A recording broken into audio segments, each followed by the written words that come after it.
Hai guys, senang cerita datang lagi.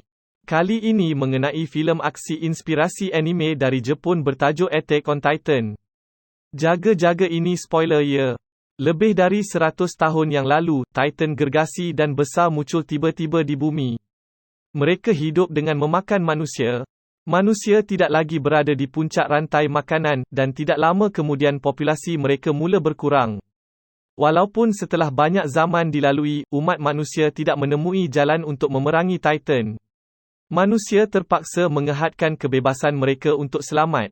Manusia yang masih hidup membina tembok yang lebih tinggi daripada Titans di sekitar kawasan untuk mengelakkan pencerobohan.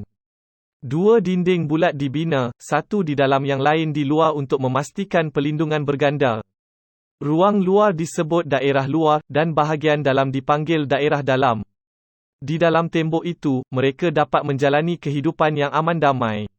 Protagonis filem ini adalah seorang pemuda bernama Eren Yeager yang tinggal di daerah luar. Dia berhasrat untuk melepasi tembok itu suatu hari nanti untuk menjelajah dunia luar. Dia sering tertanya bagaimana keadaan dunia di sebalik tembok itu kepada rakan-rakannya Armin dan Mikasa. Suatu hari mereka memutuskan untuk pergi ke sempadan dan mencuba mendaki dinding untuk melompat ke seberang. Apabila mereka semakin hampir dengan sempadan, kumpulan itu terkeju melihat ukuran dinding itu. Armin dan Mikasa ragu-ragu dengan idea itu, menyatakan bahawa Titans masih boleh berada di luar, tetapi Eren menegaskan bahawa ia sudah 100 tahun sejak ada yang melihat Titan. Dan tanpa ada manusia yang boleh dimakan, Titan mungkin telah mati. Perbualan mereka terhenti ketika tentera peronda datang untuk menangkap kumpulan itu kerana terlalu dekat dengan tembok. Eren marah kepada tentera kerana cuba menangkap rakan-rakannya, dan mula melawan mereka, tanpa memikirkan dia boleh dipenjara atas kelakuannya. Tepat ketika itu, Kapten sudah mendekati mereka dan bertanya kepada tentera untuk membawa mereka ke bawah. Dia berjanji untuk menghukum kumpulan itu secara peribadi dan pasukan tentera lain pun beredar.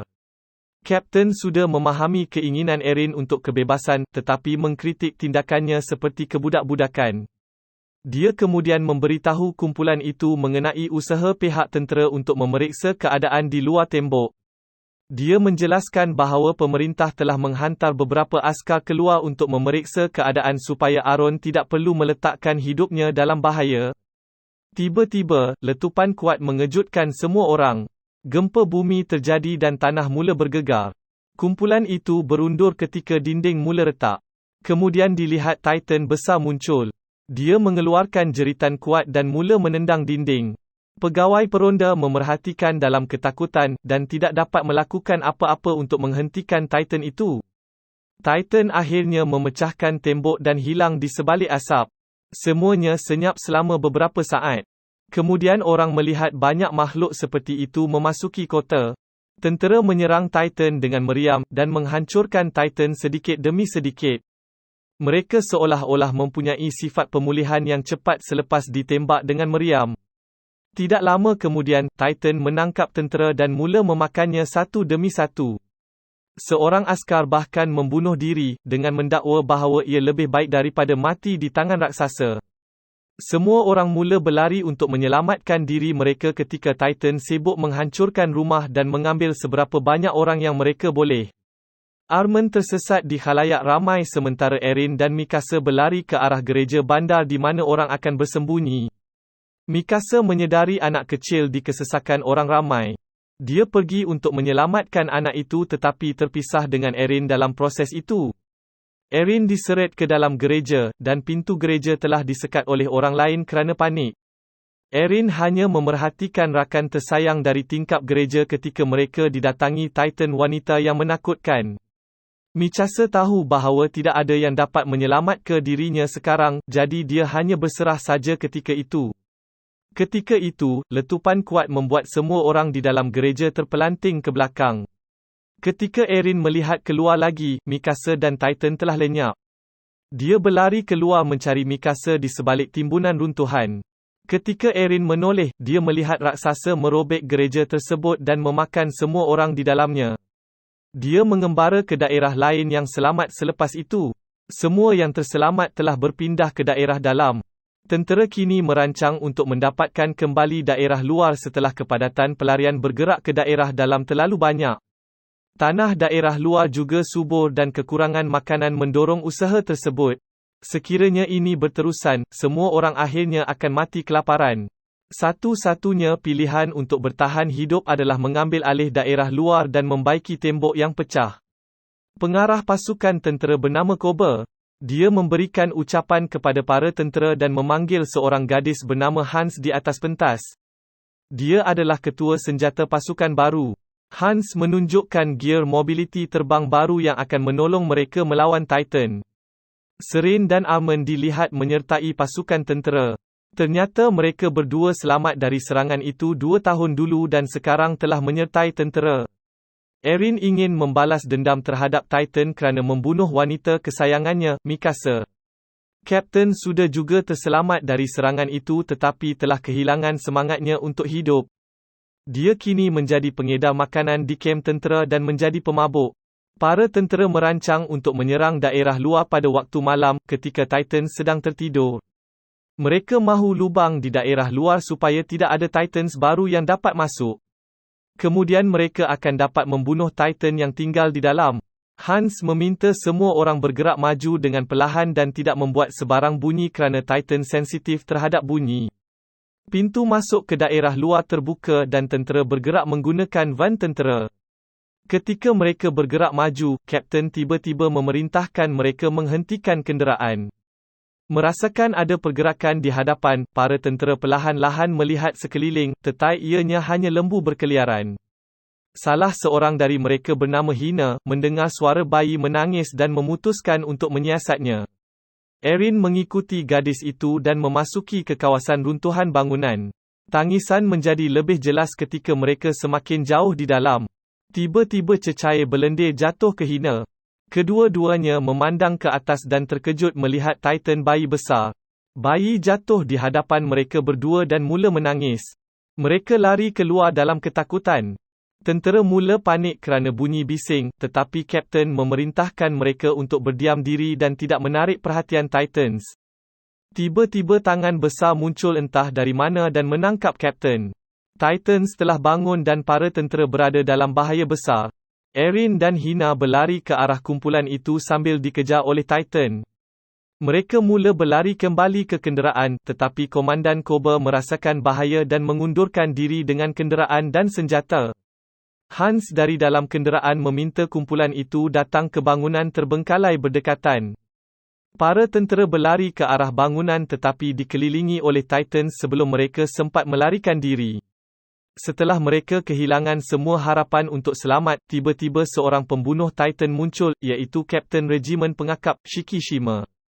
Dia menggunakan alat berayun untuk membunuh Titan dari udara dengan menyerang zon lemah di belakang leher mereka. Shikishima mempunyai pasangan wanita yang mahir seperti dia. Titans yang terbunuh jatuh ke tanah dan mati. Erin akhirnya dapat melihat rakan Shikishima dan terkejut kerana melihat bahawa dia adalah Mikasa. Namun, Mikasa tidak mempedulikan rakan lamanya dan hanya memandang Shikishima lalu tersenyum ke arahnya. Kedua-duanya kemudian pergi ke bangunan, dan diikuti oleh tentera. Ternyata Komandan Cubal telah melantik Shikishima untuk membantunya dalam misi ini. Shikishima menyelamatkan nyawa Mikasa pada hari itu dan mengajarnya cara memerangi Titans. Sejak itu mereka bekerja sebagai rakan kongsi, dan tinggal di dunia Titans. Mikasa telah mengetahui kenyataan hidup yang baru dan tidak mahu bergaul dengan orang-orang dari kehidupan lamanya lagi. Kemudian, salah seorang tentera menyalahkan Erin kerana menarik pasukan tersebut ke arah Titans lebih awal dan membahayakan nyawa semua orang. Kedua-duanya bertengkar tetapi segera dihentikan oleh Mikasa. Shikishima memanggil Erin dan menunjukkan kehebatannya dengan membawa Erin bersembang dengannya. Secara peribadi, Erin memberitahu Shikishima bahawa dia ingin belajar untuk membunuh Titans. Shikishima mentertawakannya, dan mendakwa bahawa manusia memerangkap diri mereka sendiri, bukan Titans. Mereka terlalu takut untuk melawan dan pengecut.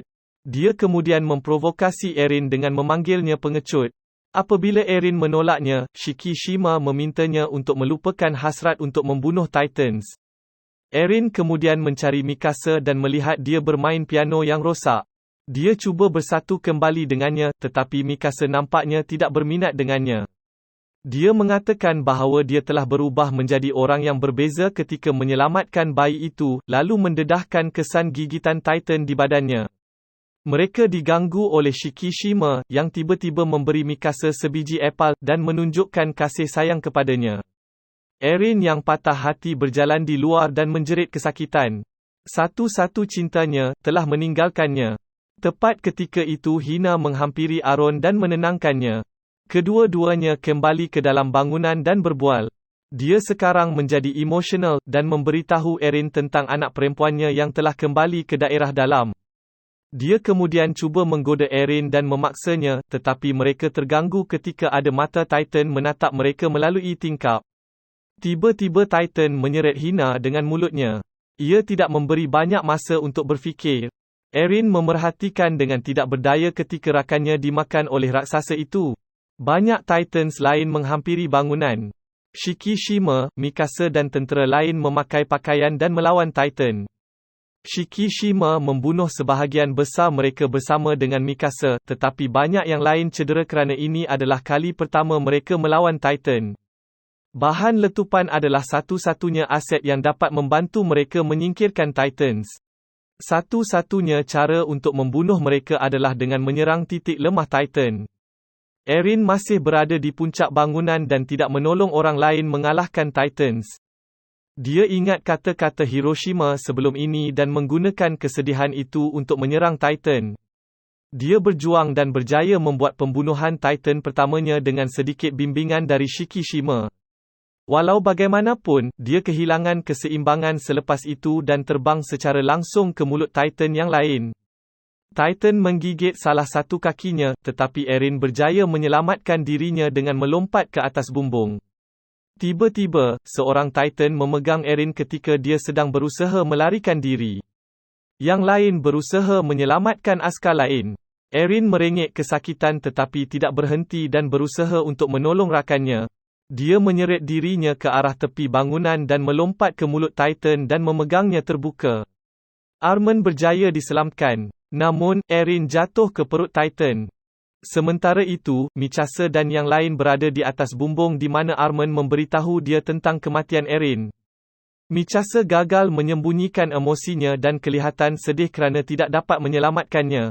Mendengar berita itu, dengan marah, dia terbang ke arah Titans dan membunuh setiap Titan yang berada di situ.